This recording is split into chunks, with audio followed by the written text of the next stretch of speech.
जय मसीह की। एक गांव में एक वृद्ध बूढ़े माँ बाप रहते थे। वे बहुत गरीब थे, पर वे परमेश्वर को मानने वाले थे। वह रोज इस प्रकार प्रार्थना करते थे कि प्रभु हमें कभी नहीं छोड़ेगा।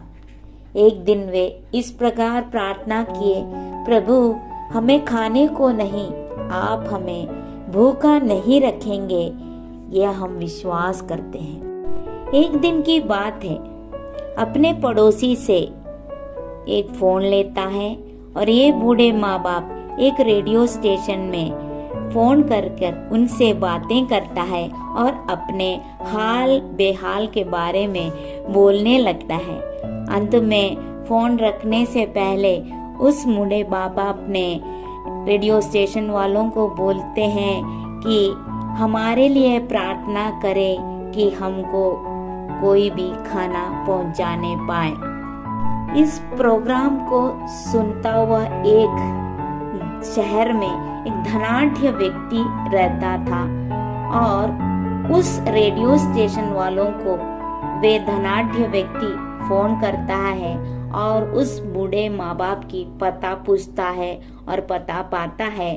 और ये धनाढ्य व्यक्ति अपने दास को बुलाकर बोलता है, आओ आप इस खाना को लेकर ये पते पर पहुंचा के आना। तो दास ने बोलता, जी हुजूर, मैं जाता हूँ। और निकलने से पहले ये धनाढ्य व्यक्ति अपने सेवक को बोलता है, अगर वे पूछेंगे तो यह बोलना कि यह शैतान की ओर से भेजा हुआ खाना है। ठीक है साहब। सेवक खाना लेकर बूढ़े माँ बाप के पास पहुँचता है।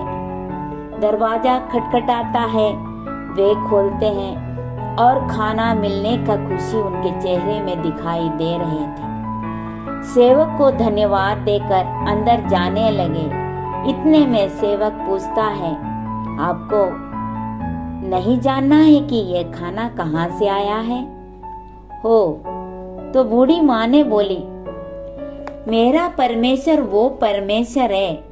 अगर वो परमेश्वर किसी शैतान को भी आज्ञा देगा कि हमें खाना पहुंचाए तो उनको पहुंचाना ही पड़ेगा, उनका आज्ञा को मान। जब इस्राएल लाल समुद्र के सामने खड़ा था, क्या करें ऐसी अवस्था में थे, वो सच्चाई था। पर परमेश्वर वहां पे उस लाल समुद्र को दो भाग करके सूखी भूमि में पार कराने के लिए योग्य रखने वाला परमेश्वर उनके साथ था। सिंहों के मुंह मांद में दानियल को डाला गया, ये सच्चाई था। पर वहां पर सिंहों के मुंह को बंद करता हुआ परमेश्वर था, ये भी मालूम रखने की बात है। एलिया जो परमेश्वर का भक्त करीत नाला में रहने के समय वो कहां से खाना मिले ऐसी अवस्था में था, ये तो सच्चाई था। पर परमेश्वर कौवों के द्वारा उसको खाना खिलाया हुआ परमेश्वर उनके साथ है, ये भी आप जान रखें। शद्रक मेशक अबेदनगो को जब आग में डाला गया, ये तो सच्चाई था। पर वहीं पे उस आग के बीच में एक चौथे व्यक्ति के रूप में परमेश्वर उपस्थित रहकर उनको आग से बचाया हुआ परमेश्वर वो हमारे साथ है, ये भी विश्वास करने के योग्य है। मरुस्थल में इस्राएली जब जा रहे थे, जहाँ न खाना न पानी, वहां पर नया सोता खोला हुआ परमेश्वर, नया मन्ना दिया हुआ परमेश्वर, मांस दिया हुआ परमेश्वर हमारे साथ है करके ये भी विश्वास करने वाले बात है।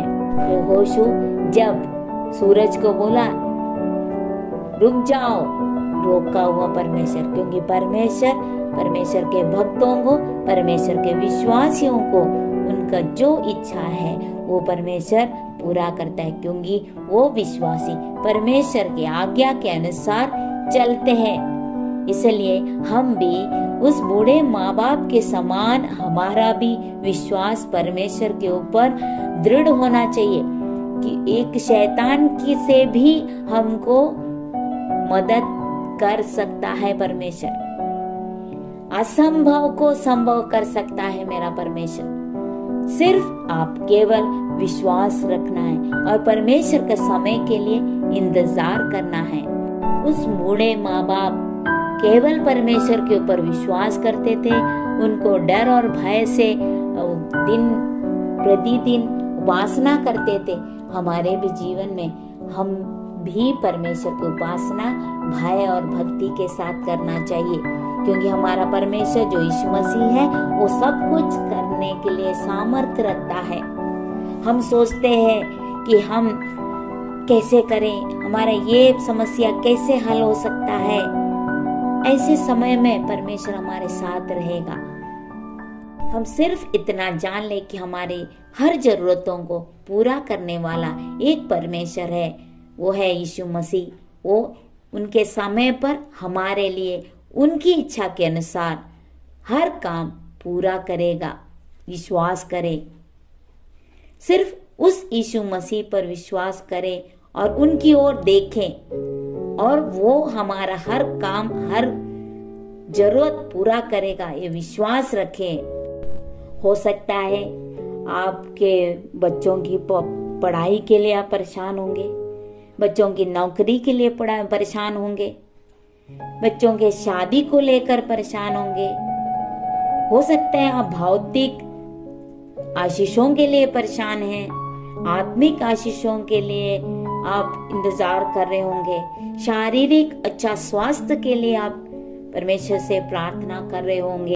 बस मेरे प्रियो, आप परमेश्वर से केवल विश्वास रखें, इंतजार करें परमेश्वर के समय के लिए। आप अपने आप को उनके हाथों में समर्पण करें, वह जरूर आपके लिए पूरा करेगा। क्योंकि वचन कहता है, भजन संहिता 121 का पहला पद इस प्रकार लिखता है, मैं अपनी आंखें पर्वतों की ओर लगाऊंगा, मुझे सहायता कहाँ से मिलेगी।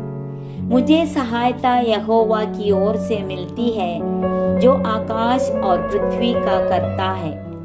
वह तेरे पाँव को टलने ना देगा, तेरा रक्षक कभी न ऊँघेगा। सुन, इस्राएल का रक्षक न ऊँघेगा न सोएगा। यहोवा तेरा रक्षक है, यहोवा तेरी दाहिनी ओर तेरी आड़ है। ना तो दिन को धूप से और न रात को चांदनी से तेरी कुछ हानि होगी। यहोवा सारी विपत्ति से तेरी रक्षा करेगा, वह तेरे प्राण की रक्षा करेगा। यहोवा तेरे आने जाने में तेरी रक्षा अब से लेकर सदा तक करता रहेगा। वचन कहता है, क्योंकि ना वो ऊँघता है न सोता है। परमेश्वर के भक्तों के लिए हमेशा परमेश्वर से मसीह रक्षा की गुहार लगाते रहता है।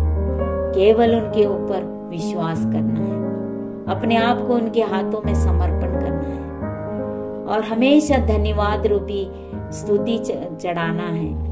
और वचन इस प्रकार भी कहता है, भजन संहिता 34 का 5 में लिखा है, जिन्होंने उसकी ओर दृष्टि की उन्होंने ज्योति पाई और उनका मुंह कभी काला ना होने पाए। जिन्होंने भी उनकी ओर दृष्टि किया वो सब हमेशा एक ज्योति के समान उनका चेहरा चमकता हुआ दिखेगा। वो कभी दुखित होने का जरूरत नहीं है, क्योंकि हमने पिछले वचन में देखा, हम अपने आंखें पर्वतों की ओर लगाऊंगा, मतलब परमेश्वर की ओर लगाऊंगा, ऊंचाई में लगाऊंगा। तो जो परमेश्वर की ओर अपनी आंखें लगाने वाले कभी लज्जित होने नहीं देता है। केवल यीशु मसीह के ऊपर विश्वास करें, उनके समय के लिए इंतजार करें और दृढ़ रहे, भय भक्ति के साथ उनकी उपासना करते रहे। जरूर आपके हर एक काम पूरा करेगा।